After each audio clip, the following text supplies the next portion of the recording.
Finally, natagpuan din kita dahil maaaring ang horoscope reading na ito ay para sa iyo pala ito.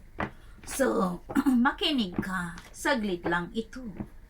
Alright, ano nga ba ang pwede mong mahakot sa iyong gabay kapalaran? Okay, dito may darling, no? Ikaw ay, dito ay meron kang something na ikaw ay meron kang something na kabubusitan mo ito, na ginugusto mo ring, dito lahat ay ginagawa mo, pero dito parang CCTV siya na parang, pinupuna niya or pinakikilaman ka or something na hindi siya nagiging kontento sa iyong mga ginagawa. Maaring dito ay amo mo ito or kasamahan mo ito sa trabaho na dito ay merong something na annoying or something na dito ay meron kang kabubusitan.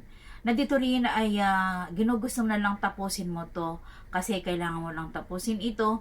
At dito ay magbabalak ka na ikaw ay lilipat ka ng mas magandang trabaho, na ikaw ay ginugusto magkaroon ka ng peace of mind, na wala kang stress or something na napupuna mo rito na kailangan mo rin palang itong kumilos ka, na ayaw mo maista kasi isang situation or ayaw mo magtrabaho kasi isang situation or ayaw mong ilagay ang sarili mo na walang magiging magandang katagumpayan, na nararamdaman mo ito na hindi ka aasenso o wala itong kapupuntahan.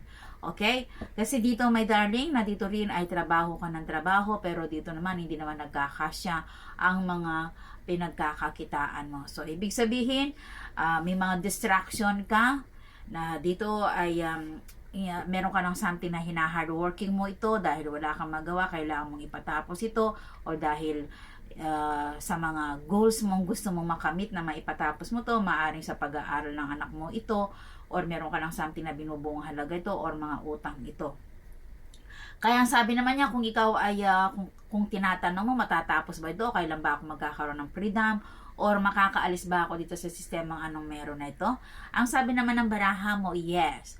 Pagkatapos nito mga trials, mga difficulties na nararanasan mo, meron naman something na bagong opportunity, na liwanag ito, na dito ay magiging happy ka, at dito ay magkakaroon ka ng peace of mind. At kung ikaw ay ginugusto mo na makalaya ka, at ayaw mo lisanin mo na itong trabaho na to, taon na ito, yes na yes. Kaya naman dito, my darling, tsaga-tsaga, konting tiis, konting kembot, at you are holding the marvelous journey ng iyong katagumpayan.